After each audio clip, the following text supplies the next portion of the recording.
But God remembered Noah and all the animals and all the livestock that were with him in the ark. And God caused a wind to pass over the earth, and the waters subsided.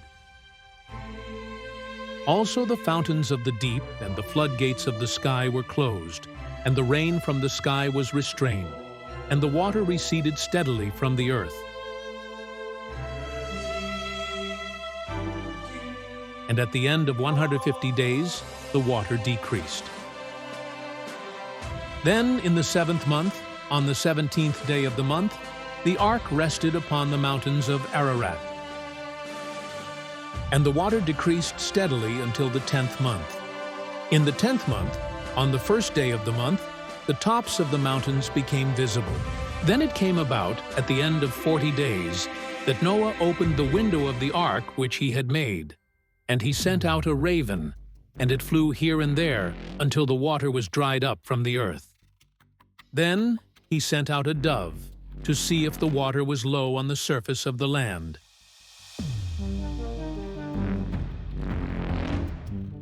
But the dove found no resting place for the sole of its foot, so it returned to him in the ark, for the water was on the surface of all the earth. Then he put out his hand and took it, and brought it into the ark to himself. So he waited another 7 days longer, and again he sent out the dove from the ark. And the dove came to him in the evening, and behold, in its beak was a fresh olive leaf. So Noah knew that the water was low on the earth. Then he waited another 7 days longer,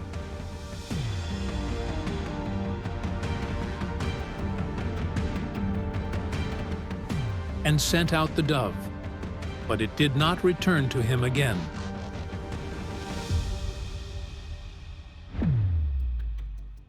Now it came about in the 601st year, in the 1st month, on the 1st of the month, that the water was dried up from the earth.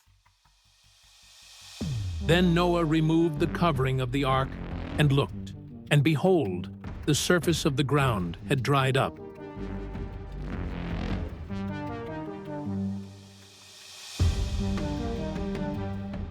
And in the 2nd month, on the 27th day of the month, the earth was dry.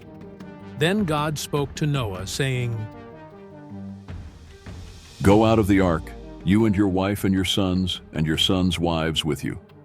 Bring out with you every living thing of all flesh that is with you, birds and animals, and every crawling thing that crawls on the earth, that they may breed abundantly on the earth, and be fruitful and multiply on the earth." So Noah went out, and his sons and his wife, and his sons' wives with him. Every animal, every crawling thing, and every bird, everything that moves on the earth, went out by their families from the ark.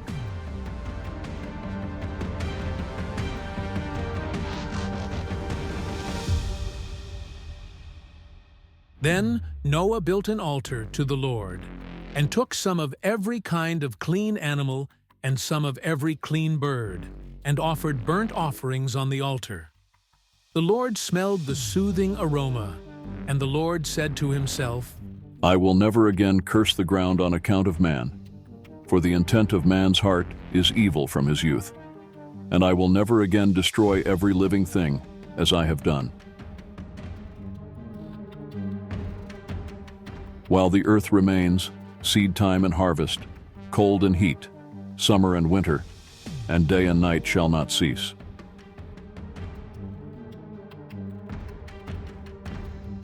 Then God blessed Noah and his sons, and said to them, "Be fruitful and multiply and fill the earth."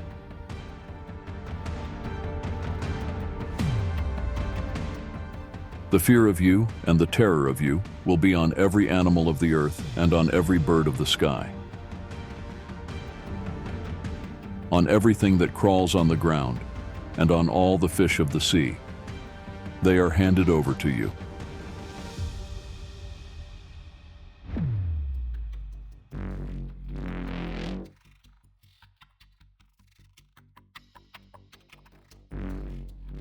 Every moving thing that is alive shall be food for you. I have given everything to you, as I gave the green plant. But you shall not eat flesh with its life, that is, its blood. I certainly will require your lifeblood. From every animal I will require it.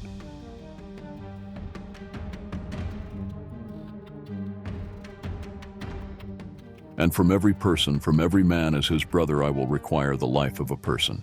Whoever sheds human blood, by man his blood shall be shed. For in the image of God he made mankind. As for you, be fruitful and multiply. Populate the earth abundantly and multiply in it. Then God spoke to Noah and to his sons with him, saying, Now behold, I myself am establishing my covenant with you, and with your descendants after you, and with every living creature that is with you, the birds, the livestock, and every animal of the earth with you. Of all that comes out of the ark, every animal of the earth. I establish my covenant with you, and all flesh shall never again be eliminated by the waters of a flood, nor shall there again be a flood to destroy the earth.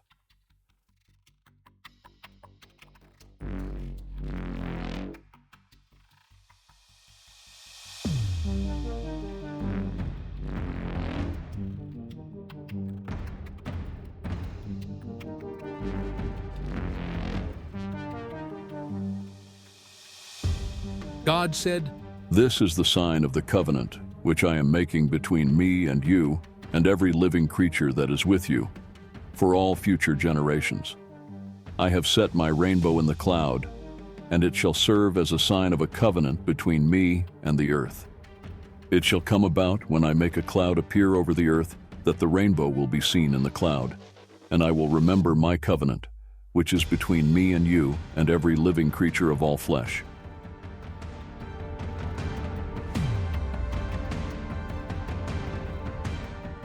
And never again shall the water become a flood to destroy all flesh. When the rainbow is in the cloud, then I will look at it, to remember the everlasting covenant between God and every living creature of all flesh that is on the earth. And God said to Noah,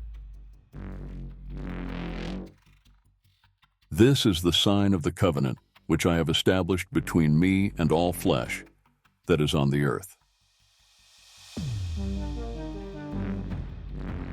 Now the sons of Noah who came out of the ark were Shem, Ham, and Japheth.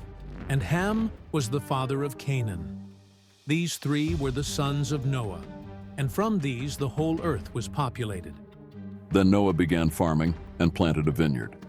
He drank some of the wine and became drunk, and uncovered himself inside his tent. Ham, the father of Canaan, saw the nakedness of his father, and told his two brothers outside. But Shem and Japheth took a garment and laid it on both their shoulders and walked backward and covered the nakedness of their father. And their faces were turned away, so that they did not see their father's nakedness. When Noah awoke from his wine, he knew what his youngest son had done to him, so he said,